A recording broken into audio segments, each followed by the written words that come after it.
mayas con los que estuve yo en Oaxaca, sino con otros que hablan tojolabal, una lengua preciosa, que un día él estaba en la escuela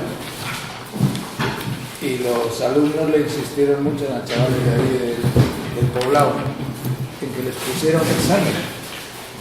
Hemos oído que en la ciudad hacen exámenes en las escuelas y queremos que nos pongas un examen, hermano Carlos, para ver cómo es eso de los... No, que eso no vale para nada. Total, que le dieron tanto la lata que al final dice, venga, una pregunta. Y les puso una pregunta como pregunta de examen. Dice que se quedó con los ojos cuadrados cuando todos cogieron la silla, hicieron un círculo y se pusieron a discutirlo. Dice, no, un examen no es eso. Un examen es cada uno seguir sentado en vuestra mesa y intentáis resolver el problema que os he puesto. Pero hermano Carlos, si todos tenemos el mismo problema, ¿para qué vamos a resolverlo cada uno por separado? Lo suyo será que nos juntemos y lo discutamos, ¿no? Bueno, pues vamos a hacer un examen de esos, conversando, que si a las cosas les hacen los nombres que se les dan, como decía el viejo Chuang Tzu, y a las patatas, espero haberos convencido que también, si ahora conversamos sobre las patatas, pues contribuiremos a hacer patata. Es como hacer patria, pero en bonito. ¿Queréis que comentemos? Había una hoja que estaba subrayada que era la mía. Y a la hora de repartir... Estaba por ahí en una silla, yo creo, en mesa de madera o algo así, la he visto yo por ahí. No, pero en la silla era otra hoja subrayada de una de las cosas. Una de las muchísimas cosas que iba a contar que ya no me ha dado tiempo a contar. Bueno, es igual. Espero sabérmelo en medio de memoria. O darme una hoja cualquiera que os sobre.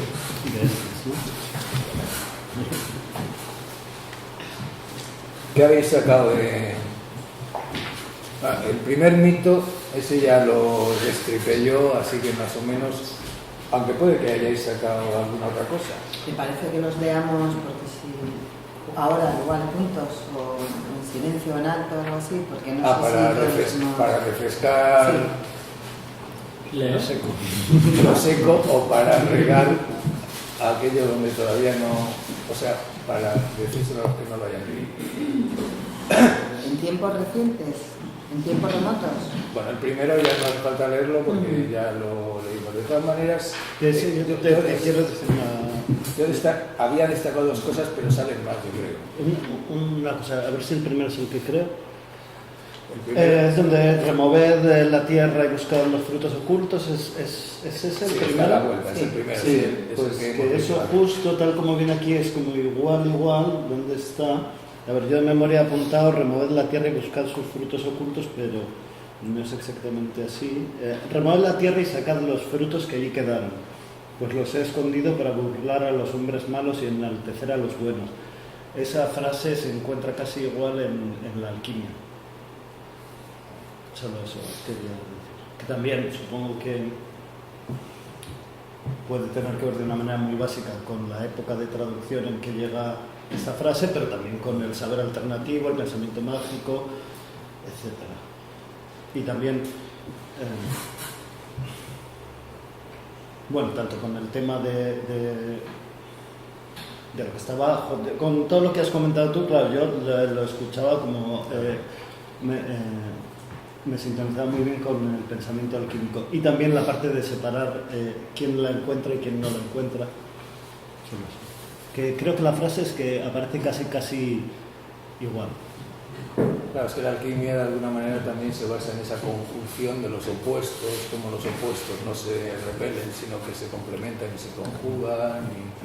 Y porque es un pensamiento que igual en el momento en el que yo la he visto más, bueno, es un pensamiento tradicional también y también porque en esa época en la que se está saliendo de la Edad Media y se está como fraguando la ciencia como separada del arte, etcétera, y la colonización de América, etcétera, es también un pensamiento un poco alternativo a lo que será la Ilustración, que de hecho continúa durante la Ilustración también, continúa hoy día, digamos, como saber por oposición al conocimiento científico, por alternativa más que oposición. Sí, justo es eso. O sea, en ese momento hay una pelea enorme, por ejemplo, en la Royal Society británica, entre la filosofía alquímica y lo que se llama la filosofía mecánica, que sería la que ganara la batalla y la que impuso el modelo de lo que hoy se entiende por ciencia, ¿no? Y es muy curioso, y estas cosas que nuestra mitología nos suele contar cómo el pensamiento científico derrota a las supersticiones religiosas y la ciencia se opone a la religión y tal. Los filósofos mecánicos, su máximo exponente ahora siendo Newton, se alían con la Iglesia en los tribunales de la Inquisición contra los alquimistas, defendiendo la existencia del diablo. Los padres de la ciencia defendían la existencia del diablo y los alquimistas decían que era una hipótesis innecesaria, que no hacía falta para explicar fenómenos como las epilepsias o tal, recurrir a un personaje que sea el diablo, que se mete y es el que crea distorsiones en los fenómenos, que todo eso se puede explicar por naturaleza. Y los filósofos mecánicos defienden la hipótesis del diablo, y en muchos tribunales de la Inquisición hay un filósofo mecánico para certificar que esa mujer, normalmente las mujeres las que pasaban por la Inquisición, estaba poseída por el diablo con el aval de la ciencia que le daban los que después se llamarían físicos. Claro, los físicos entonces eran los médicos, lo que hoy llamamos físicos eran los filósofos mecánicos, ¿no? Pero es muy significativo cómo la ciencia no solo no nace contra la religión, sino que nace codo con la religión contra los saberes medievales, porque la alquimia viene a través de la Edad Media. ¿Alguna sugerencia más sobre ese primer mito? Yo había destacado dos cosas, lo de las inversiones y lo alto y lo bajo y demás, y el hecho del don, ¿no? Después yo destacaría sobre todo, bueno, yo estoy harto de hablar. Leemos entonces el segundo mito y como dan más juego los análisis, es comparando, o sea, viendo las diferencias expresivas que hay entre los dos mitos del principio, la descripción del botánico posterior. A ver, alguien que tenga buena voz, entonación y lea el segundo mito. En tiempos remotos, Incarri había caminado... Ese debía ser de Bilbao, ¿no? Incarri. Había caminado de pueblo en pueblo, así en sus andanzas, en el Abra de Puncurranra, se había hecho dar hambre. Sí, esta es una transcripción literal, tal y como la cuenta el comunero de Fuerabamba, Roque Pandero. En eso Incarri, que tenía mucha sabiduría y como no tenía fiambre, fabricó bollos de barro y los colocó muy superficialmente bajo la tierra. Entonces, a su mirada no más, brotó con sus frutos el Atok Sawasirai, la papa silvestre. Desde entonces, la Quita Atok crece en todos los roquedales, incluso hoy mismo, en tiempos de lluvia. Florece azul esta papa. Entonces, ya en tiempos recientes, Taitacha juntó todas las papas del Incarri, las había clasificado apilándolas por variedades y las sembró, haciendo caer la lluvia solamente al lugar de la papa sembrada. Después escogió las muchas variedades de semillas. Si Taitacha no hubiese cultivado, juntando la papa del Incarri, ¿qué hubiéramos comido? ¿Hubiéramos masticado piedras? Como la papa apareció de la tierra, es por eso que nosotros los hombres que comemos el Sawasirai nos convertimos en tierra. Si la papa se hubiera originado del agua, entonces al morir nos hubiéramos convertido también en agua. O si el Sawasirai se hubiera originado de la piedra, nos hubiéramos convertido en piedra.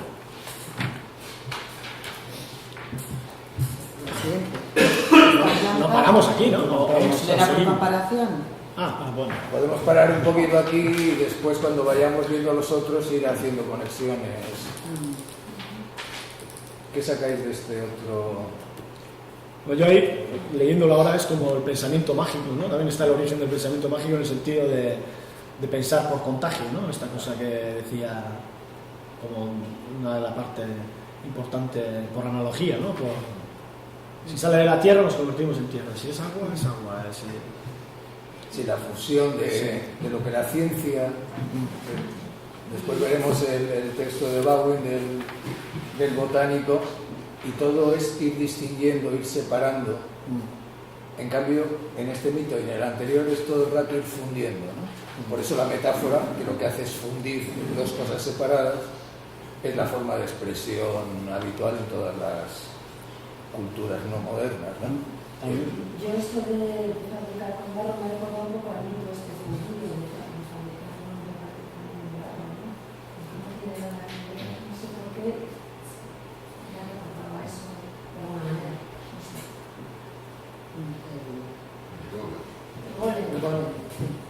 Es curioso que mira, eso no había caído yo. En la y en la misma creación del Génesis, sí, se como... crea el hombre dos veces. Primero una con barro y no los destruye, y luego crea otra vez algo así. Pero aquí hay una mediación, o sea, no es el Dios y la tierra y la figura humana, sino por medio de la patata. Lo que hace... el hombre crea, o el Dios crea, quiero decir. El Dios fabrica unos bollos de barro que los mete en la tierra y se convierten en patatas, y al comer esa patata que venía de la tierra es como el hombre vuelve a la tierra. Es decir, ahí aparece la patata como una mediación en nuestra historia, ¿no? En nuestro surgimiento y nuestro futuro, que será morirnos, volver a ser tierra, pero a través de la patata que hemos comido, que era tierra. Si esa patata la hubiera hecho con agua, al comer esa patata volveríamos al agua, pero como la hizo con tierra, volvemos a la tierra. Es decir, ahí la patata aparece como elemento crucial de mediación entre la actividad del Dios y lo que yo soy ahora. Yo creo que hay otra cuestión aquí que aparece, que es que el tipo este ya junta las papas y las clasifica, y, o sea, quiero decir que por un lado hay, digamos, lo preneolítico, ¿no? De lo preagricultor, que es lo silvestre, va a ser recolector, cazador. Ya está el paso al neolítico, que es la agricultura, ¿no? Más hay ese cambio también, ¿no? En este... Eso es así hasta el punto de que yo diría que tanto Incarri como Taitacha son personificaciones de la actividad colectiva de los incas. Es decir, si volvemos a leer este mismo mito, donde pone Taitacha, todos o nosotros, te sale clavado. Nosotros, nuestros antepasados y nosotros, juntamos todas las papas, las clasificamos apilándolas por variedades, las sembramos. Es decir, eso es lo que viene haciendo la cultura inca desde tiempos inmemoriales. Juntarlas todas, clasificarlas, seleccionarlas, separarlas, intercambiarlas. Entonces, Taitacha es el nombre que damos a ese proceso colectivo por el que hemos encontrado patatas, hemos repartido patatas, las hemos clasificado, las hemos intercambiado para ir produciendo variedades, y el nombre del Dios es una manera de resumir nuestra historia, nuestro proceso, nuestras costumbres y nuestra Cuando cultura. morimos nos vamos a la tierra, es como lo que hace el humano, ¿no? Por el título, que no me lo necesito bien, por las metáforas que no nos piensan, solo por el título ya, pues que eso de si fuera de agua iríamos al agua, como es de tierra, vamos a la tierra, ¿no? Esa es un poco tu idea. No, pero quiero decir que ahí también hay una cuestión, no sé si hay un libro, también está en Pepitas de Calabaza, que es Dos taoístas chinos, elogio de la anarquía. Por ejemplo, ahí hay un taoísta de estos que se mete con toda la agricultura. Él dice que la agricultura ya es como el fin, el comienzo del mal, en el sentido que ya te tienes que preocupar por una cosecha, encima habla de comida, también dice, él reivindica el comer las frutas silvestres, que eso es que había gente que vivía 300 años, no sé qué, ya el arroz y todo eso ya es como la degeneración, ¿no? Quiero decir que el neolítico también de alguna forma es un desarrollo en cuanto a las sociedades cazadoras, es el comienzo de la acumulación, es el no sé, ahí también hay un, no sé, Sí, es la clasificación, de alguna forma es... Y es el espíritu de dominio, el control, en última instancia la agricultura y la ganadería, en que consisten más que en un afán de conquistar la naturaleza y someterla a la voluntad humana, ¿no? Pero por eso yo creo que en los mitos aparece la idea del don. Es decir, frente a la patata de Parmentier, que es una conquista científica, tanto se habla del reto, los retos de futuro, la conquista del espacio, es todo un vocabulario bélico, donde el mundo es algo que tenemos que someter a dominio, ¿no? Efectivamente, la agricultura en sí misma es una forma de dominio, pero eso se contrabalancea de alguna manera con la repetición en los dos mitos de que es un don, es decir, no es algo que hemos conquistado nosotros luchando contra la naturaleza, es algo que nos viene dado. Después, cuando vemos que Taitacha o Incarri son nombres de esa identidad colectiva que es nuestros antepasados, la cultura inca, claro, el don lo hemos recibido, no lo hemos encontrado, no lo hemos producido nosotros, lo han hecho todos nuestros antepasados, nuestras costumbres, los intercambios de variedades, y a eso es algo que se llama un don del cielo, ¿no? Como decía también otra letra flamenca, voz del pueblo, voz del cielo. El cielo es una manera de nombrar el cielo o el Dios a lo que somos todos nosotros cuando hablamos colectivamente, ¿no? Y entonces ahí es un don, o sea, no es algo que por lo menos contrapesa bastante ese espíritu de combate, de dominio, de lucha, de dominación. No lo tenemos porque lo hayamos conquistado, luchando contra. Nos ha venido, nos ha caído del cielo, pumba. Igual que cuando nacemos hay lenguaje y es un don, no lo hemos conquistado nosotros. ¿Quién recuerda su lucha por conquistar el lenguaje? Un buen día nos encontramos con que sabíamos hablar. El lenguaje está ahí, es un don. Una cosa para romper un poco este momento activo-pasivo que hemos llegado, así de dualismo, que a mí lo que más me ha gustado de este texto, lo que más de todo, que me ha gustado en general bastante, es cuando dice que Incarri se había hecho dar hambre. Esa complejidad ya es lo que más me ha gustado de todo. Yo eso no llegaba a saberlo interpretar. No, yo tampoco, no, pero sí es una manera por eso de expresarse pero ese giro se había hecho dar hambre. Tiene activos y pasivos ahí muy entrelazados, ¿no? Y eso es lo que... ¿no? Porque de por medio, o sea, no sabemos... Claro, es monolingüe. Hay una traducción, ¿no?, en la que además, seguramente, yo ahí ya no me he querido meter, con el quicho no me he metido con varias lenguas mayas, pero con el quicho no. Pero sí sé que hay toda una serie de tiempos verbales que hacen que el quichua viva en varios tiempos distintos. Para nosotros no hay más que pasado, presente y futuro, y el condicional. En particular tienen un tiempo para referirse al no tiempo en el que ocurre el mito, que curiosamente son las mismas formas verbales que las del presente. Es decir, el mito es algo que ocurrió fuera del tiempo, no antes ni después, fuera del tiempo, pero que es un tiempo como el que hay ahora. Es decir, el mito tiene realidad fuera del tiempo y aquí en este momento.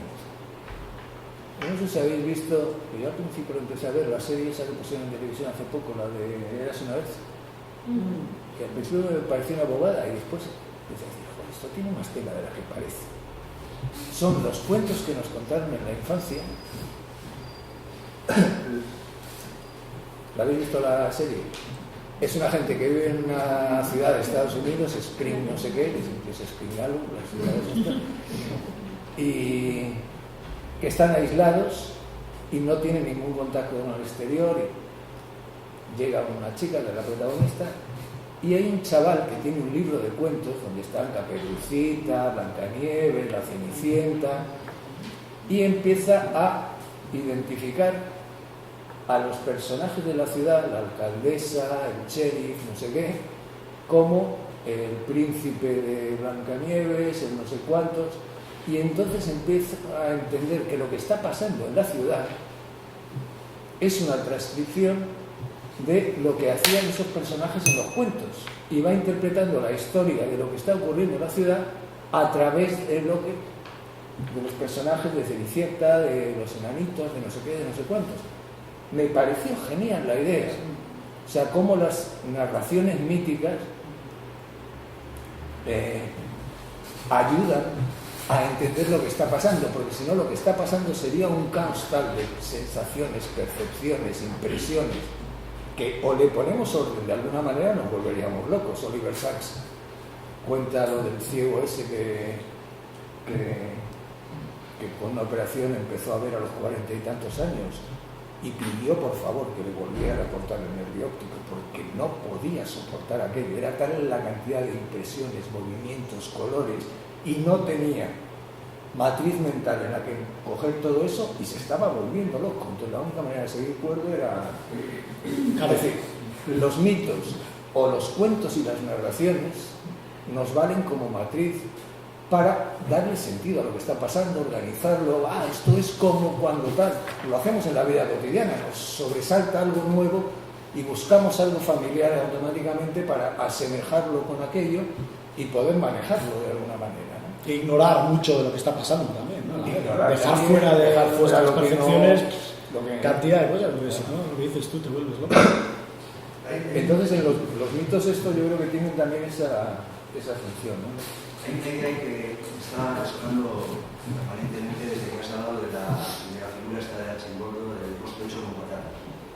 Realmente la parte del cuerpo que más se parece o que más se asemeja a la patata es el rostro, ¿no? Como hay una especie de rostro, es la parte más rugosa, digamos, esta conexión que también se hace aquí entre tierra y nosotros a través de la patata, ¿no? Como si realmente hubiese una especie de homología entre la patata y nuestro rostro, ¿no? Yo vi una que estaba haciendo un trabajo de campo en una cocina y vi que el jefe de cocina le decía al pinche que estaba preparando una ensalada de patatas, le dijo conviértete en patata, y el pinche automáticamente acercó su rostro a la patata. En relación con lo que decías antes también de la modalidad como aquello que avisa la superficie rugosa. Entonces, no sé si hay una especie de estética de la patata, tampoco te preguntaría, me gustaría preguntarte si desde que trabajas con la patata eres más patata, si te ves más como patata, pero ahí tiene que haber alguna especie de conexión, intuyo yo, entre lo que es el rostro y como la parte, insisto, más rugosa, más irregular, más arrugada y esa patata que va desapareciendo como papa arrugada y se va a convertir en una especie de superficie lisa, diseñada, de laboratorio. No sé si has... Por ejemplo, ¿cuál es la etimología de tuberculosis? ¿Tendrá que ver algo con el que el rostro se convierta en un tubérculo?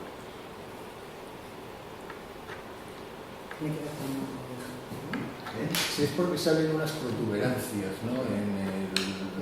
en el pulmón, que son como tubérculos, como patatitas. Pero entonces, según la tesis esa que expones, a esa, digamos, geometrización de la patata que es la modernidad, que ya las patatas de las fruterías son lisas, tienen muy pocos ojos, muy pocos brotes. Para un inca, la patata con más brotes es la patata mejor, porque claro, la manera de siembra es cortar la patata y que en cada pedazo quede un ojo, un brote, y entonces de ahí esos son los que se entierran y sale la planta nueva. Una que no tiene más que un brote o dos, pues realmente da muy poco juego, casi la patata que se va por la patata que viene, con lo cual no hay manera de sacar un mínimo de rendimiento a eso. Y sin embargo, hoy el consumidor, para pegarla rápido, lo que pide es que tengan cuantos menos ojos menos. Ojos donde tienes que meter ahí la punta del cuchillo para sacarlo para afuera y hacer una pesadez pegar la patata. Pero entonces, según la tesis tuya, a ese alisamiento y geometrización progresiva de la patata, en la medida en que lo identificamos con nuestra cara, tendría que haber ido correspondiendo también una especie de clonación de los rostros, que tuviéramos todos también rostros cada vez más geométricos. Eso por un lado. Y por otro lado, hay otra parte del cuerpo que se asemeja más a la patata, que es el testículo. Sí. Y de hecho, la descripción que hace Pedro Cieza de León en 1553, las patatas se tienen por principal bastimento entre los indios, que es como turmas de tierra, el cual después de cocido queda tan tierno por dentro como castaña cocida. Produce esta fruta una hierba ni más ni menos hermosa que la mano. Turmas de tierra, cojones de tierra. Las turmas son las criadillas, los testículos, ¿no? Es una metáfora muy potente, ¿no? Y es curioso cómo efectivamente nosotros lo hemos identificado, tú lo has identificado automáticamente y yo también en la cabeza. El rostro que has puesto, El el rostro- rostro de Parmentier, era muy tuberculoso. Al de Parmentier, sí. A su vez tenía así como todo lleno de granos y de, pues efectivamente a lo mejor se le... Bueno, en euskera patata, algunos en las patata es el corazón también, la patata. Ah, sí. Separa la patata. Separa la patata, ¿no? Con este cambio, este eufemismo del cambio de manzana por patata también, como en el sentido del lanzamiento, ¿no? En la también se dice luz a la mano, que es seguramente el francés. Entonces, convirtamos la patata en una manzana para ser más manejable, más que reutilizable. más manejable, más noble, Más económica. porque lo que viene de la tierra y de abajo siempre se identifica con lo podrido, lo sucio, lo bajo, las clases bajas, las partes bajas, el cuerpo, ¿no?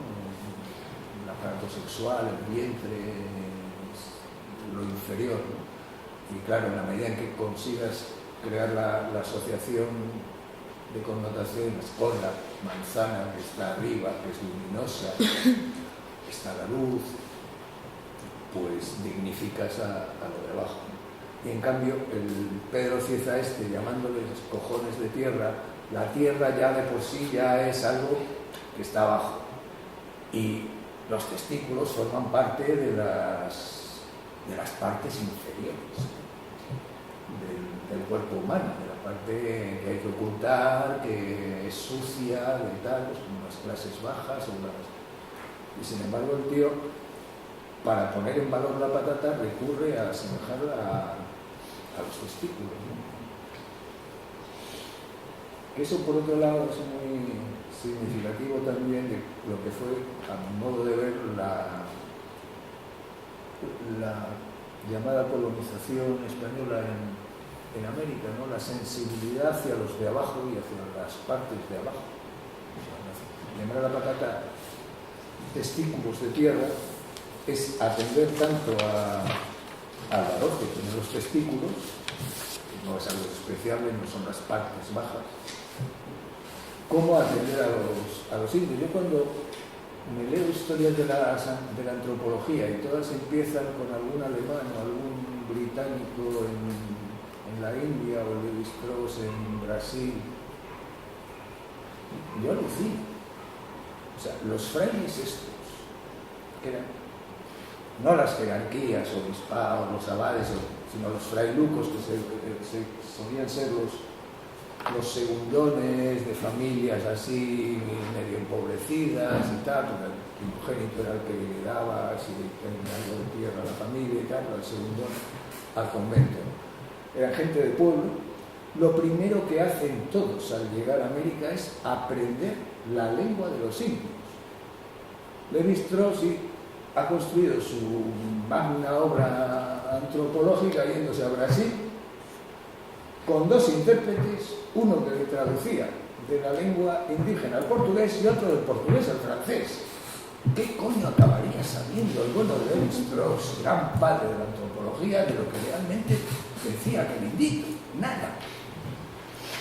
Estos frailucos llegan allí, se pasan unos años, como el subcomandante Marcos, aprendiendo de los indios. Escriben gramáticas de náhuatl, escriben diccionarios, escriben Yo tengo un estudio de las metáforas de un pueblo náhuatl en México que es alucinante. Bien es verdad que el análisis que hace era hermano del dramaturgo de Pedro Ruiz de Alarcón. El análisis que hace de cómo usan las metáforas los indios es porque se están dando cuenta de que los indios, al convertirse al cristianismo, en realidad estaban trasvasando a las vírgenes, los santos y demás, todas las creencias que antes tenían en sus antiguos dioses, en sus prácticas rituales y tal. Trasvasar un significado de un sitio a otro es el trabajo de la metáfora. Entonces el tío se pone a estudiar las metáforas para ver si están cayendo en idolatría, es decir, en que cuando adoran a Santo Tomás, en realidad están adorando al dios del maíz, pero han trasvasado los significados que antes se le atribuían al dios del maíz, ahora a Santo Tomás. Entonces los tíos se meten en un trabajo lingüístico de realizar los trasvases metafóricos. Claro, para eso tenía que saber náhuatl, tenía que saber muy bien castellano y tenía que ver cómo funcionan los mecanismos de traducción, no solo como mecanismos de traducción lingüística, sino cultural. Cómo hay presupuestos culturales y formas culturales que pasan de una lengua a otra al efectuar la traducción, que es por donde van todos los estudios actuales en traductología. Bueno, pues esos no figuran en ninguna historia de la antropología. Donde dan mil vueltas a Franz Boas, a Levi-Strauss y a todos los grandes padres de la antropología, de los libros académicos de antropología, ¿no? Y venga, miren, lee la otra. Esta planta tiene un tallo que puede tener 2 o 3 codos de altura, alcanzando rara vez la altura de un hombre. Las primeras hojas son parecidas a las de la barbarea, como muestra claramente la figura que ilustra la planta. Las otras hojas, las más tardías, son de un verde pálido y surgen de un pedúnculo de un palmo de longitud. Se dividen en 6 u 8 partes. Las flores son elegantes, blancas o moradas en la parte externa y moradas o azules en la interna. 10, 12 o más en un ramo, algunas cerradas y muy pocas abiertas. De en medio sobresalen los pequeños estambres rojizos o amarillos. Normalmente son 5. Estas flores dan lugar a frutos redondos. Algunos son tan grandes como nueces, otros como avellanas. La raíz es tuberosa, a veces del tamaño de un puño, a veces alargada y otras muy pequeñas. En la base del tallo hay numerosas raíces fibrosas, alargadas, blancas y muy extendidas. En ellas crecen las raíces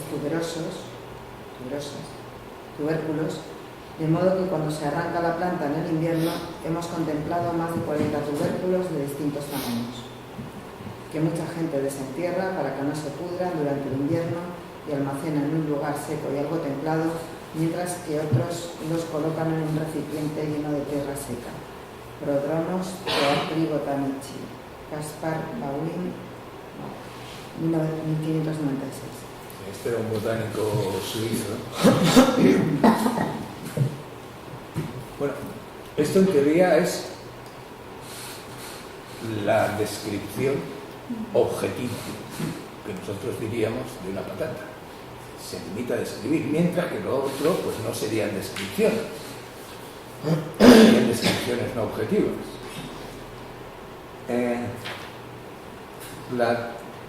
Si uno quiere saber lo que es una patata, yo me fui al diccionario de la Real Academia Española y reproduce casi literalmente lo que dice Bauer. Planta herbácea anual de la familia de las solanáceas, originaria de América y cultivada hoy en todo el mundo. Eso no viene en Bauer, que es significativo. Con tallos ramosos de 4 a 6 decímetros de altura, hojas desigual y profundamente partidas, flores blancas o moradas, en corimbos terminales, fruto en valle carnoso, amarillento, no sé qué, y raíces fibrosas que en sus extremos llevan gruesos tubérculos redondeados, muy suculentos, pardos. ¿Es una descripción objetiva esto de la patata?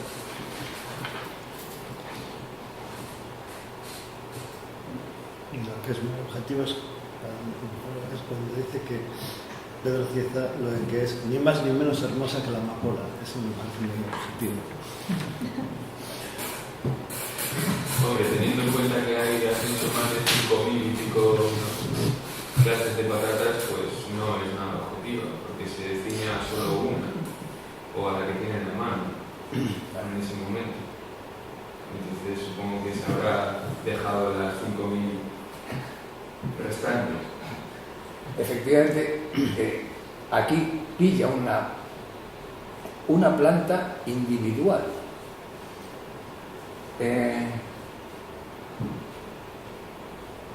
Sacada por completo de todo contexto. Ni está la tierra, ni está el hombre que la ha producido, ni por supuesto están los tubérculos. En la descripción sí están los tubérculos. Pero ¿por qué para definir lo que es una patata tenemos que extraer a la gente que la produce? Tenemos que extraer de dónde viene. Tenemos que extraer el entorno medioambiental y las características del suelo y demás en las que surge. ¿Por qué la patata es esa foto individual de una planta individual? Es el momento en el que la unidad social está dejando de ser la colectividad y empezando a ser el individuo, un hombre, un voto.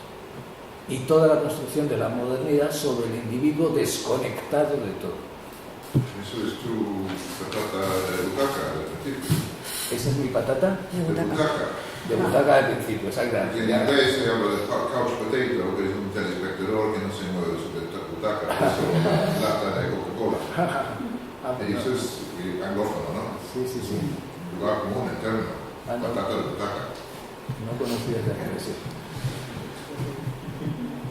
Pero por otro lado, el mundo anglófono, irlandés mejor dicho, la hambruna de la patata los años del siglo XIX, los 3 años consecutivos donde falló la cosecha de la patata y murieron millones de campesinos. Y los terratenientes protestantes habían introducido la patata porque para alimentar una familia campesina con patatas hacía falta solo una pequeña parcela. Antes, esta familia campesina irlandés tenía vacas, trigo, o sea, tenía conocimientos además agricultores para cultivar, para mantener su pequeña granja. Los terratenientes con el cerco de los terrenos comunes y todo eso obligaron a los campesinos irlandeses a vivir de la patata. Luego vinieron 3 años consecutivos sin cosecha y murieron millones. La gran emigración irlandesa hacia América se produjo ahí, así que la patata tiene otras connotaciones en Occidente, o por lo menos en el mundo anglófono. No, es que lo que pasó en Irlanda es lo que les ha pasado después a los andinos con la patata de Bruselas. Sí, eso me suena. Les llega de arriba, efectivamente, con imposición de los terratenientes. De las 5.500 variedades que los indígenas han ido adaptando en Irlanda, se seleccionan solo 2 o 3, con lo cual pueden vivir efectivamente 2 o 3 años. Irlanda vivía unas hambrunas horribles, salen de la hambruna, pero vienen, me parece que es la Phylloxera infestans, que es una plaga, que como no hay más que 1 o 2 variedades, se las machaca, pero visto y no visto, o sea, desapareció. Todos los irlandeses habían hecho en muy poco tiempo de la patata su alimento principal, vino la plaga y se murieron de hambre. Emigró efectivamente 500.000 de irlandeses, murió 500.000 de irlandeses de hambre, y fue una gran catástrofe, ¿no? Pero fue precisamente por haber perdido ese saber local que hacían los campesinos incas. Ninguna plaga podía acabar con su plantación de patatas, porque tenían 30 o 40 variedades distintas. Unas resistían unas plagas, otras resistían otras. Es decir, habían hecho de la variedad un arma de supervivencia. De alguna manera la producción científica, al arrasar las diferencias y homogeneizarlo todo, nos hace infinitamente más vulnerables. Se cae la electricidad, cualquier centro de trabajo y nos hemos quedado fundidos. Ya no se puede acceder a los ordenadores, a la información, a nada. Es decir, y fue lo que les pasó a los irlandeses. Vino el puto bicho ese y mató a millones de personas porque asoló las patatas. No había ese saber local que les hubiera hecho variar las variedades de patata. Entonces la filosofía de Festas se hubiera llevado unas, pero otras hubieran podido sobrevivir. No había intercambios, es decir, toda la cultura que rodeaba la patata, y eso es una de las cosas que yo destacaría de esta expresión de Bauer, como en los mitos e incluso en los dos textos de Pedro Cieza y de Vinca Garcilaso, en la descripción de la patata está incluida la descripción de la gente que trabaja la patata y las interacciones y las conversaciones en torno a la patata. De hecho, por ejemplo, como género literario, los dos primeros, los mitos, son narraciones en las que hay diálogo, y es fundamental el diálogo para la producción de la patata. Se habla con los dioses para que manden cosas,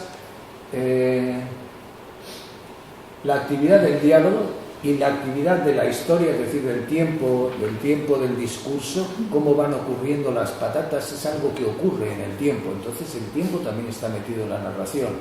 La descripción de Baldwin no hay tiempo, es una foto fija. Entonces es una extracción de una parte de la patata, que es la planta, de todo aquello que para el indígena sí forma también parte de la patata, que son los dioses, que son los entornos y los terrenos en los que la patata surge. En Canarias recuerdo una vez estuve con un etnobotánico de allí, y lo que para Linneo era la misma planta tenían nombres totalmente diferentes en función de dónde estaba y de los animalillos y los mosquitos y tal que vivían de esa planta. Es decir, la unidad elemental no era la planta individual, igual que la unidad política no era el un hombre, un voto, que es lo de nuestras sociedades, ¿no? O la unidad de materia no era el átomo. Es curioso cómo toda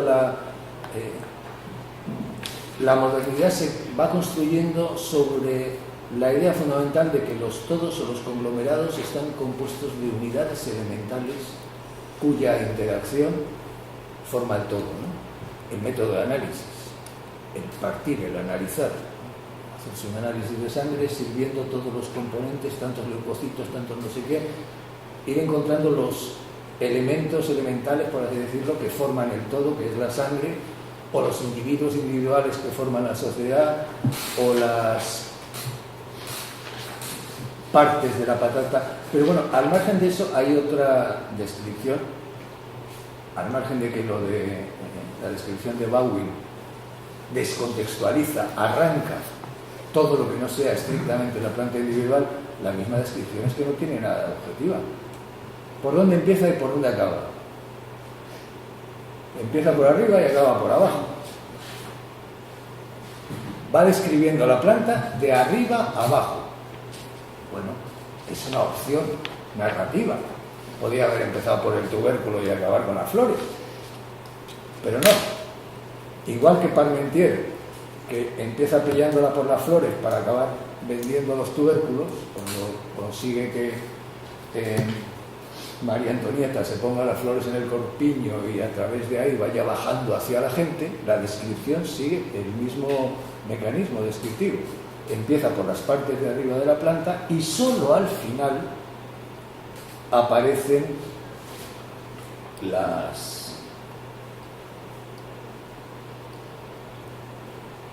tierra seca, las patatas, ¿no? Las raíces, ¿no? Es mirar el mundo desde arriba y claro, lo que está abajo aparece al final. Es muy curioso cómo Pedro Cieza de León, el texto suyo acaba diciendo: produce esta fruta una hierba ni más ni menos hermosa que la amapola. ¿A ti te ha gustado lo de hermosa? A mí me ha gustado. Ni más ni menos. Ni más ni menos. exactamente tan hermosa como la amapola. No, ni más ni menos. No, ni menos, vale. Eso es un análisis de discurso bien hecho. Lo que dice es lo que dice. A mí me ha chocado primero que la llama fruta. Es decir, la patata que hay abajo es una fruta. No necesita llamarse patata de tierra para que tenga dignidad. Ella misma tiene la dignidad de una fruta por ser patata, no por ser manzana de tierra. Y después resulta que la hierba, que es lo que le interesa a Baldwin, la descripción de la planta, primero la llama hierba, que en castellano es un término despectivo. O sea, esto que tanto les interesa a usted, señor botánico, es una hierba. Pero además, dice, produce esta fruta una hierba. La hierba está producida por la patata. Igual que el cuadrado aquel que veíamos estaba producido, generado, criado de la raíz. Entonces, en esa descripción que os ha parecido tan objetiva de Baldwin, resulta que las patatas aparecen al final del texto y como subproducto de la planta, mientras que en esa sola frasecita de Pedro Cieza de León, la planta, que es lo que le interesaba a Baldwin, está generada, es el subproducto de la patata que hay abajo. Y tan es un subproducto que le llama hierba. Y desde luego a ninguno le interesa la cantidad de números con el que parece que está obsesionado el bueno de Baldwin, ¿no? Porque es objetiva, porque dice 2 o 3 codos de altura. Las primeras hojas, las otras hojas, las más tardías, son un verde pálido. Aquí he hecho una concesión metiendo el verde pálido. Y surgen de un pedúnculo de un palmo de longitud. Se dividen en 6 u 8 partes. Todos son números. Eso crea impresión de objetividad, ¿no? ¿La planta se utilizó para medicina? O sea, se intentó como crear una ciencia en torno a esta hierba. En general, una de las características del conocimiento científico es que aún con un científico le interesa muy poco las utilizaciones de su producto, quitando ahora ya más recientemente que se trata de todo con lo de la fusión entre universidad, investigación y empresa y tal, todo tiene que ser útil, ¿no? Pero en general no le interesa. Hasta el punto de que se supone que una ciencia lo es en la medida en que elimina el elemento humano, emocional, subjetivo y demás de sus investigaciones, ¿no? Que fue en última instancia la legitimación que hicieron los nazis para el Holocausto. Esto no es más que un experimento científico, el gasear judíos, que son humanos.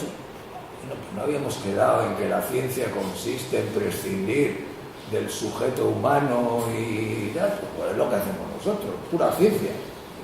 Unos con ratones y nosotros con humanos. ¿Por qué le vamos a dar un valor a lo humano superior al ratón? Eso ya es meter elementos extracientíficos en el proceso de investigación. Esa es la tesis de Bauman en un libro que para mí es de lo mejor que se ha escrito últimamente, Modernidad y Holocausto. O sea, el holocausto judío y la salvajada nazi no es una salvajada, es todo lo contrario. Es una civilizacionada. Un salvaje nunca haría eso. Es llevar los ideales de la modernidad hasta su último extremo. Y eso concuerda también, volviendo también al texto de Gaspar, lo de Galileo, nos lleva a Galileo en el sentido de que él es el que divide las características primarias. Claro. Que él dice, no, un objeto tiene unas cualidades primarias que son medida, peso, no sé qué, y las secundarias son ya el color, el sonido, el gusto, no sé qué, esa separación. Claro, eso es muy significativo en otros aspectos de los textos. Pero antes quería decir una cosa que te puede interesar por lo del sistema métrico que tú decías. Decía yo que en el texto de Baldwin, del científico, del botánico, una diferencia fundamental con nosotros es que no aparecía lo humano. Y no sabéis, o por lo menos no lo habéis dicho ninguno, a lo mejor alguno se da cuenta. al lado de cada número, y salen números por todos lados, aparece un elemento humano. 2 o 3 codos de altura, un pedúnculo de un palmo de longitud,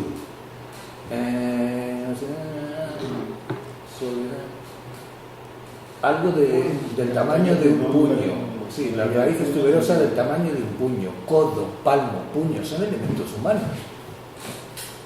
Sin embargo, como vienen como unidades de medida, no los hemos registrado mentalmente como humanos. Eso se acabará cuando ya el diccionario de la Real Academia de la Lengua elimine, en la definición que os leí antes, los palmos, los codos y los puños, y ponga decímetros, tal cual. Ya ahí sí que ya ha desaparecido, no solo el humano que la planta, que la cuida, que la selecciona, que la intercambia, sino el humano que todavía tiene un codo o un puño como imagen de magnitud, ¿no? Para que efectivamente no queden ya más que las meras cualidades primarias. Y en eso es muy significativo como en la descripción de Bawin no hay efectivamente lo que Galileo y detrás de él toda la ciencia moderna desprecia como las cualidades secundarias: olores, sabores, texturas. Todo eso es despreciable, eso no es. La ciencia ha ido avanzando y después ya sí incluso está haciendo sus pinitos con olores, colores, texturas y demás.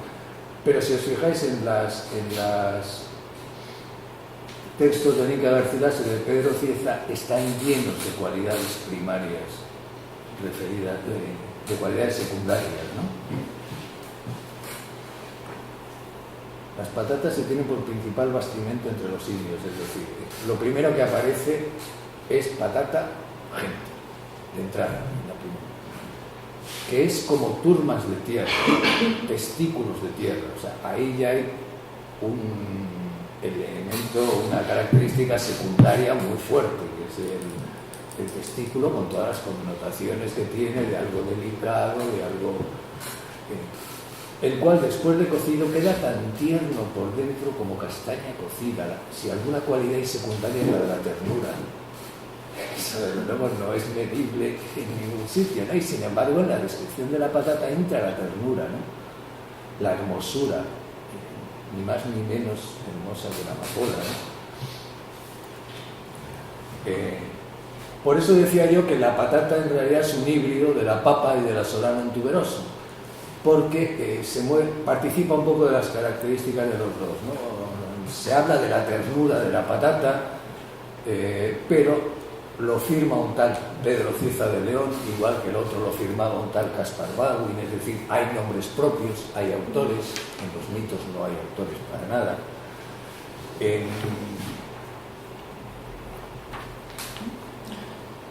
Manuel, son las dos. Quiero decir que si tienes pensado algo de pintura y tal, porque hay muchos pintores que vienen al Legua. Pues venga, y acabamos ya con eso. Tenéis ahí bueno, ¿recordáis el texto de Galileo que os leí antes? Sí. Pues un tal Cézanne, manzanas, naturaleza muerta, que es fuerte. Dice: todo en la naturaleza se modela según la esfera, el cono, el cilindro. Hay que aprender a pintar sobre la base de estas figuras simples. Después se podrá hacer todo lo que se quiera. La naturaleza es un libro que está escrito en lenguaje matemático. Sus letras son conos, círculos, cuadrados. Es exactamente, casi literalmente. Entonces, no voy a comentar yo nada, os paso la lista y ya comentáis después. Estos son manzanas, ¿eh? Podían ser patatas. O manzanas de tierra. A ver. Esto ya es Van Gogh. Patatas.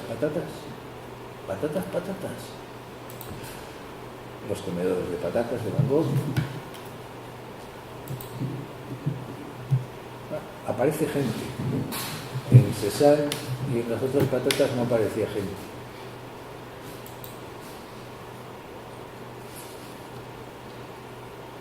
¿Cuáles son las patatas?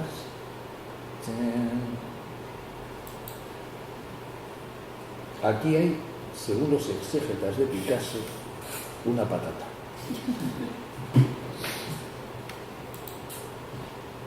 Y aquí también.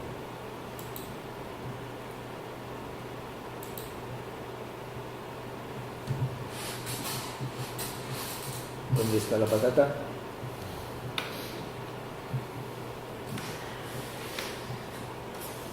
Me he leído un montón de análisis de la patata de Miró. Eso sería un campo de patatas, esa especie de rectángulo ocre que hay en la parte inferior derecha. Como la patata ya va siendo tan despreciable que ya ni tiene por qué aparecer en un cuadro que se llama La patata. Y esto es una serie que tiene Gordillo. Todos los hombres patata quieren a las mujeres patata. Me parece que he reproducido el 2 y el 3. Es curioso porque esto es una especie de reacción contra la abstracción, el cubismo, a través de la abstracción. Yo no sé por qué me recuerda la figura del hombre patata esa que pusimos al principio, la talla esa preincaica, el hombre que tenía fetos patata. Todos los hombres patata quieren a las mujeres patata, uno. Sí, patata se ve, efectivamente, ¿no? Y aquí ya entramos en plena posmodernidad.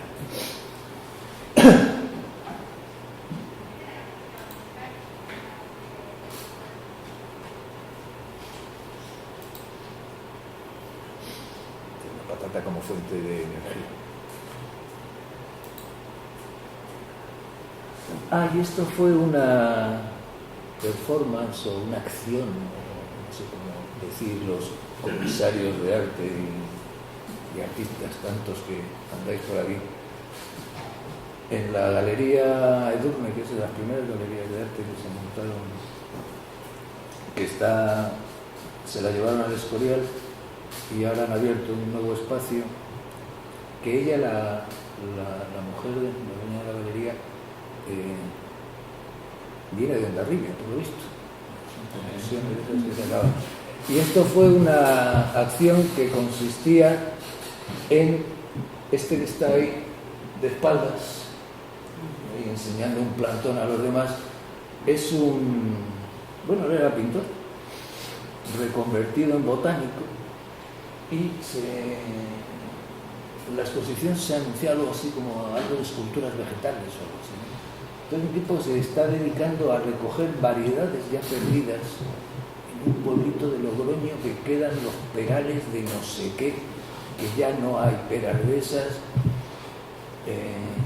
Sí hay bancos de semillas, pero no, eso se están haciendo cada vez más, ¿no? Y entonces él lo que exponía es, por un lado, ejemplares puros que ha ido recuperando, contando la historia de cada una de las, entre ellas llevaba algunas patatas, o híbridos que va haciendo él a base de injertos y tal, creando nuevas variedades. Y me chocó la deriva que el mundo de las exposiciones de arte puede estar recuperando el mundo vegetal. Se conoce mucho las maneras en que cultivaban unas variedades y otras en tal sitio y para otro, es decir, que está recuperando también la historia, las maneras de trabajar con el vegetal que había en los sitios. Y lo que sí me habló Fran Felipe, que es como se llama el artista, es de unas acciones que había hecho Bewis, debe ser. Yo la verdad es que el mundo del arte no lo controlo. Josep Beuys.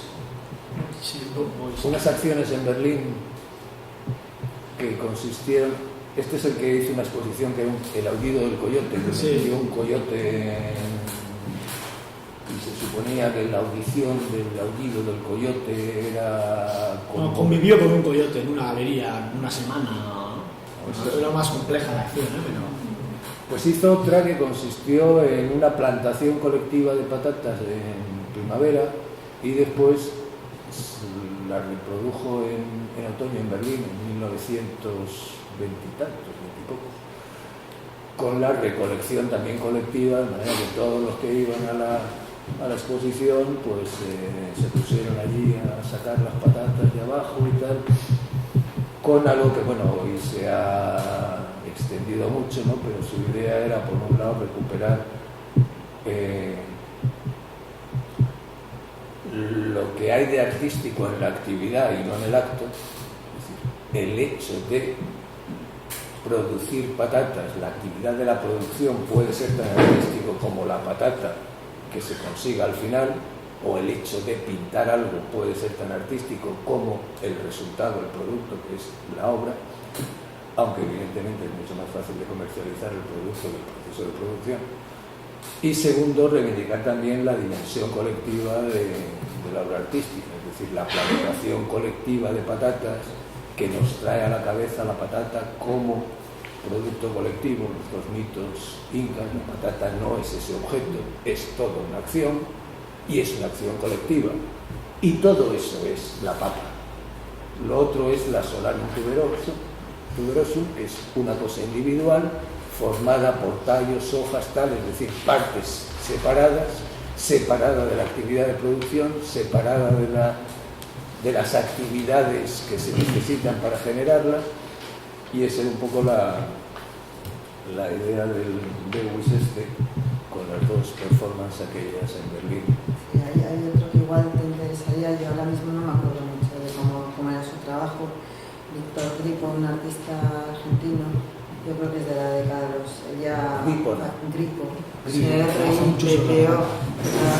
Trabajó con, yo creo que son de los años 60, 70, que él trabajaba más con tubérculos, con patatas, pero también con legumbres, con alubias, y bueno, él lo que hacía era como meterlos en unos moldes, y era un proceso que, vamos, lo que sucedía en la obra sucedía con el tiempo cuando la planta, un ser vivo, empezaba a pedir su espacio, a reclamar.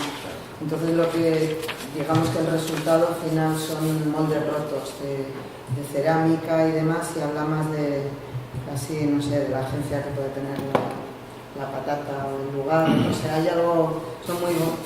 Tú sí que has visto, ¿no? Algunas imágenes al menos, ¿no? Más que... Y en esa base también, pero ya con el sometimiento estaba Giuseppe Peroni también, le daba la forma ya humana a la misma patata, la forma de oreja, pero con el mismo procedimiento, ¿no? El proceso era igual. Pero de todas formas, yo creo que cuando introduces el campo artístico también se puede matizar, o sea, quiero decir, igual el análisis que haces, ¿no? De, digamos, crítica a la tecnociencia y tal. Quiero decir que, por ejemplo, lo de Cézanne, ostras, quiero decir que no se puede obviar que él, cuando está reivindicando la geometría, de alguna forma también está hablando desde un campo tradicionalmente relegado para lo sentimental, para lo subjetivo. O sea, quiero decir que me parece que cambia también las tornas, ¿no? Quiero decir, o lo mismo, o sea, no sé si me explico muy bien, pero quiero decir que creo que se puede discutir en cuanto que el pensamiento racional precisamente lo que hace es dar a la ciencia la razón, la objetividad y no sé qué, y a las artes y la literatura como esta cosa. Entonces, de alguna forma, la operación de Cézanne también es un poco revelarse al orden establecido. No sé hasta qué punto, y hay que ver cada caso. Pero quiero decir que, y toda la trayectoria, pero la trayectoria que has hecho artística me vuelve a invertir esto que hago. O sea, quiero decir que el mundo artístico me parece que hoy en día precisamente es que muchas veces hace gala de lo procesual, de lo colectivo, pero fetichizándolo y convirtiéndolo en una cosa, yo no sé si hoy en día quizás sea más rentable hacer este tipo de intervenciones colectivas procesuales que pintar un cuadro, y seguramente tiene más posibilidad de vender y terminar en Documenta X, en lo que sea. O sea, quiero decir que el campo artístico también ahí es un lenguaje muchas veces, no sé, quiero decir que creo que se puede matizar, ¿no? No sé si... Matizo tu matización. Creo que está bien que señales la mercantilización de lo procesal y colectivo, pero creo que si te vas a los números, o sea, seguramente todavía generan muchos más dólares objetos pictóricos cuadro que obras procesuales colectivas de la documenta que sea. Tú estás hablando de igual ciertas prácticas desde un cierto igual, ¿no? Romanticismo, ¿no? De la resistencia en ciertas prácticas, digamos, que pueden venir a partir de la no, de como retórica, yo digo que termina siendo una retórica también, que sí, pero muchas veces muy cómoda de parte de adquirir, yo no sé, otra cosa es el mercado duro del arte en cuanto a economía, pero quiero decir que lo procesual y lo colectivo y lo ecologista, si quieres, también termina siendo una retórica muy fácil de adoptar de parte de las instituciones, de parte de no sé qué, de lavado de cara, de medioambientalizar en el sentido de maquillaje, de problemas ecológicos más fuertes. Quiero decir que hay toda ahí una serie de cuestiones que no sé, también... Lo que pasa es que yo he pensado en esa... O sea, que sí que la cuestión de la forma, ¿no? A través de la patata, de repente es como interesante, ¿no? Porque si hay 5.500 patatas distintas, significa que la patata no tiene una forma, ¿no? O sea, que es, no sé, una no forma. Es un conocimiento informe, sí, es cierto. Y en ese sentido la pintura sí que va a estar dentro como de un contexto contestando la hegemonía del gobierno de las formas, ¿no? O sea, la abstracción en ese momento va a contestar a las formas pictóricas anteriores, ¿no? Y, o sea, sí que se queda como en una contestación de no una a la tradición, sino a lo justo anterior, porque justamente la geometría en el arte sí que tenía su tradición, pero quizá lo justo anterior sí que podía no hablar tanto de eso. Porque quiero decir que Cézanne, desde luego que no se opone como a la historia del arte anterior al hablar de formas geométricas, sino se opone igual lo que tiene al lado justo antes. Yo ahí tengo algo que me parece que efectivamente está bien vista la cosa. Yo solo le pondría un pero.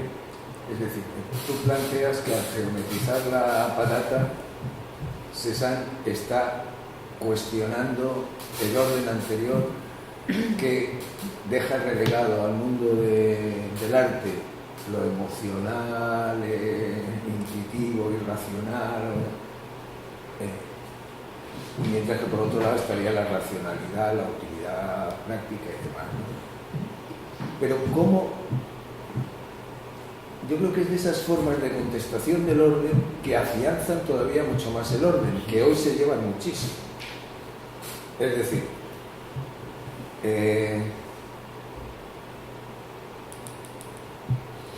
¿cómo legitimo yo el mundo del arte, de lo estético, de las sensaciones, trayéndome algo que tiene mucha más legitimidad y mucha más autoridad, que es el mundo de la ciencia, las circunferencias, los círculos, y volcándolo sobre el arte?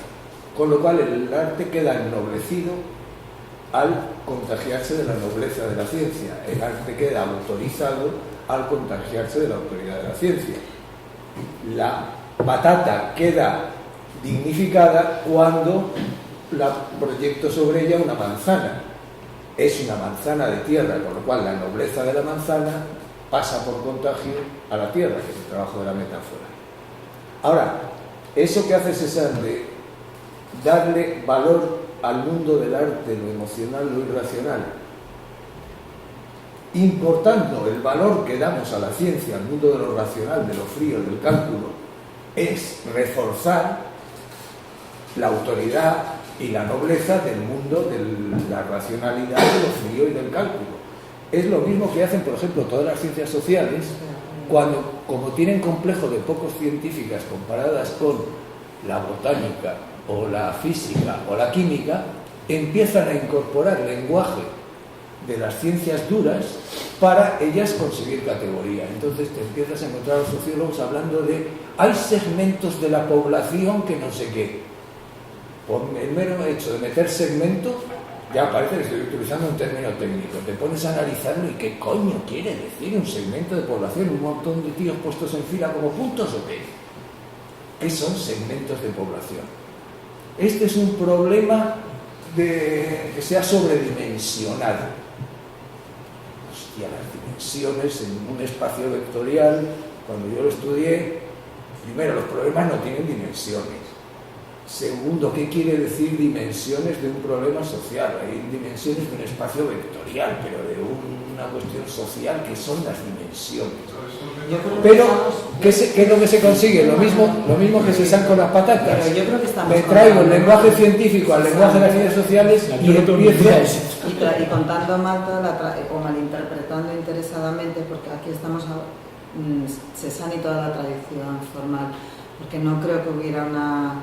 Tampoco soy experta ni lo sé, y habrá igual gente aquí pero toda la tradición formal, esto que estamos hablando de buscar la legitimación de las mismas formas y metodologías de la ciencia, si algo toman de la ciencia tal vez es el espíritu de experimentación y de insistencia y de resistencia a través de la insistencia. O sea, lo que va a hacer Cézanne es plantarse delante de una misma montaña que teóricamente siempre es la misma, que es el monte de Saint Victoire, e insistente y repetidamente pintarlo y pintarlo, pero no para demostrar que cada día es distinta o que siempre es lo mismo, sino casi en una... No lo sé, yo creo que igual nos hemos patatizado un poco y hemos llevado a hacer una yo no hablaba de Cézanne, sino de la lectura de Cézanne, de las patatas de Cézanne que había hecho Oller. Si realmente lo que se intentaba era darle dignidad a las patatas, incorporándolas al mundo de la ciencia, pues es de esa manera, es ese tipo de reivindicaciones que consolidan el orden, ¿no? Yo pero creo que efectivamente Cézanne no se agota en esa investigación. Y Cézanne es el camino entre lo figurativo, la proyección figurativa y la abstracción. Y en él tenemos en secuencia el color de la libido. Desgraciadamente, el color que usa Cézanne se basa en una serie de estudios científicos hechos por expertos en óptica y la división de la luz siguiendo a Alfonso Newton. La mayor parte de cuyos escritos eran sobre alquimia, de paso. ¿Ya? Pero Cézanne es científico en la medida que está aplicando descubrimientos del análisis de la luz de científicos.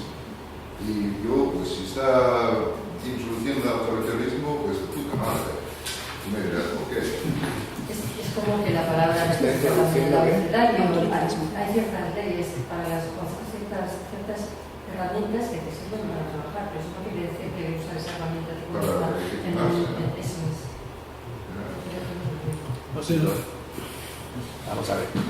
Yo hablaba de legitimarse no por lo que hiciera Cézanne, sino porque la lectura que Oller hacía de Cézanne, de las patatas de Cézanne, además, solo de las patatas. A mí me interesa la cuestión de la geometría, ¿no? En el sentido de, yo qué sé, de un significado de un objeto también de alguna forma es una geometría, ¿no? De una variable de definiciones que terminan siendo... Pero bueno, no contemplaba esta cosa de... Bueno, yo creo que la imagen que ha puesto del arte y de la patata son como muy patatas, que no son papas. O sea, no hay mucha gente en Latinoamérica que han trabajado sobre la patata muchísimo, artistas en cuanto a la representación, y ellos han trabajado sobre la papa, no sobre la patata. Entonces lo que han puesto es todo patata. Las primeras que puse eran papas y los vídeos que no he podido poner y tal son documentos que me traje del PRATEC peruano, del Proyecto Regional Andino de Tecnologías Indígenas, que trabajan con papas.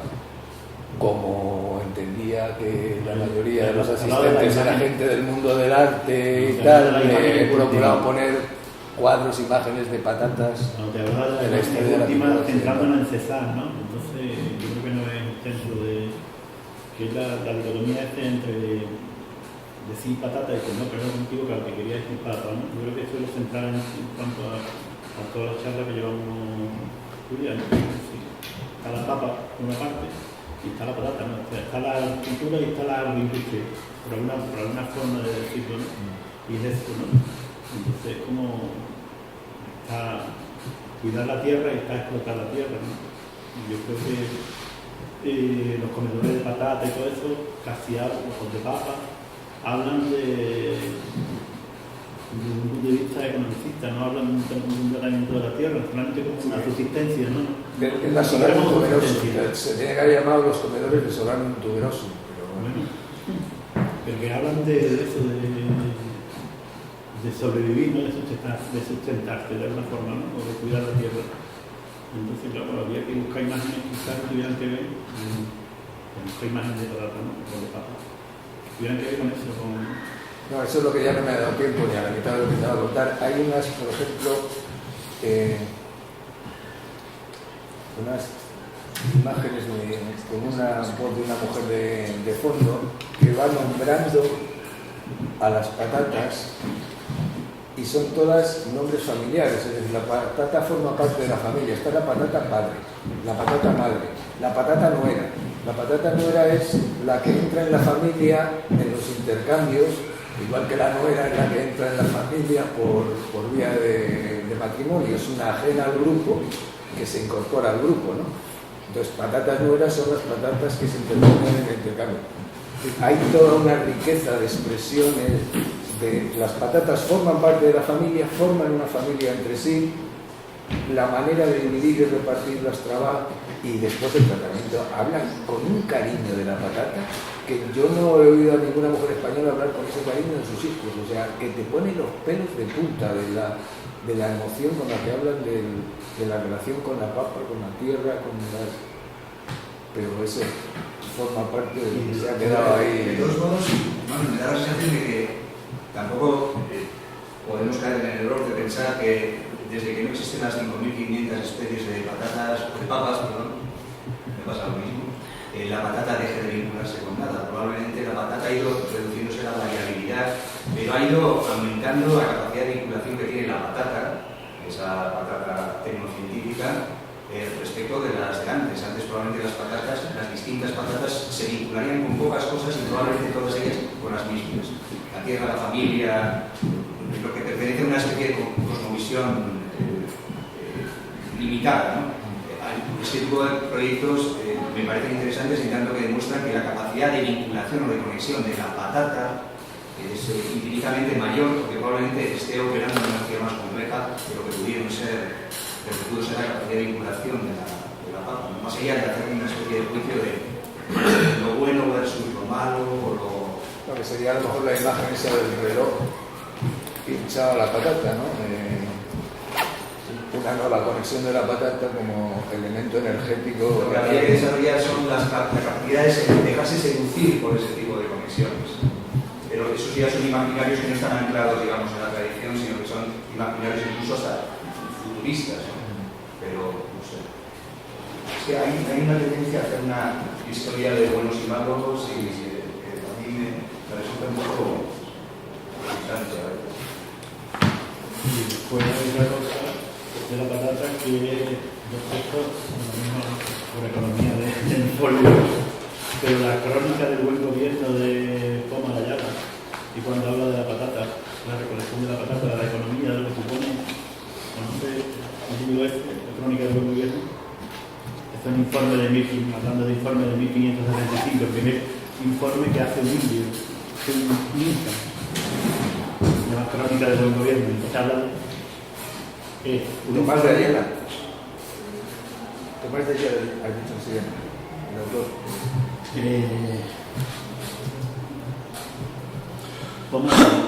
Guamán Poma de Ayala. Poma de Ayala. Eso no lo conozco. Entonces, trabajo.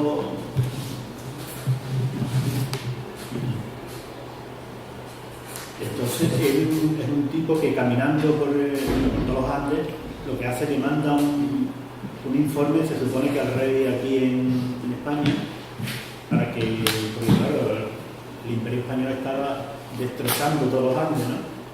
Y entonces el que le escribe, en la buena fe del Inca, le escribe un informe al rey para que mejore esas condiciones de explotación, ¿no? Entonces le habla de las patatas, lo que pone la economía, pero también son un 8.000 y pico de páginas, ¿no? Perdido y recuperado ahora recientemente en una biblioteca danesa, ¿no? Entonces hay imágenes como esta que si quiero hablar, que son fascinantes en cuanto a la patata, ¿no? La economía, ¿no? No, pues. Ah, bueno, esa imagen sí la tengo, no sé dónde la habré sacado. Bueno, ¿qué? Un último apunte sobre César. Le has tocado. Yo soy un poco desafortunado que saques este tinte que se parece tanto a Leonardo, porque Leonardo era los primeros en practicar la perspectiva renacentista, que es la razón por excelencia. No es Leonardo, es Galileo. Que no es Leonardo, es Galileo Galilei. Ah, pero Galileo, quien fuera, perdona. Pero si vas a hablar de arte y su texto tuyo en contra de la razón occidental, tendrías que remontar al Renacimiento y la perspectiva renacentista. Cézanne, parte de sus experimentos con color, la razón por la cual se reconoce hoy día era por sus experimentos rompiendo con la perspectiva renacentista. Entonces es francamente anti-racionalista en ese sentido, sí, si quieres. Vale, quién se cita que está acá, pero va en contra de lo que es importante en Cézanne. Nada más quería apuntar. Sembrado. Discordia. Bueno, de eso se trataba, ¿no? De un poco de discordia, ¿no? Si no, joder, no hay patatas, si no hay discordia, yo qué sé. Bueno, la patata hoy no tiene texto. La patata de butaca, que es el adicto a la pantalla, y la comida basura, que está ahí tomando su Coca-Cola. Pues no vamos a hablar de eso, ¿no? Que es lo que representa la patata hoy en día en la cultura occidental. Claro. En Inglaterra, todavía hay muchas huertas en las ciudades más pequeñas, incluso en Londres, donde después de trabajar, gente, pues, capas bajas, incluso capas medias, tenían ahí para suplementar su dieta con productos por ellos. Esa gente hace 10, 20 años todavía sabían de docenas de marcas de diferentes formas de patata, por su sabor, su textura, eso, en Occidente, Inglaterra. Es una profesión. Hoy en día, Merca Bilbao, pues parece que tienen 3 marcas de patatas y 2 de tomate. Pero donde todavía hay tradición de pequeña agricultura para suplementar el trabajo de un oficinista, incluso, había sabiduría sobre diferentes patatas. Bueno, pero estoy posponiendo el momento de comer tortillas. Patatas. Bueno, lo dejamos aquí. Sí, muchas gracias. Muchas gracias a todos. He aprendido mucho sobre patatas también.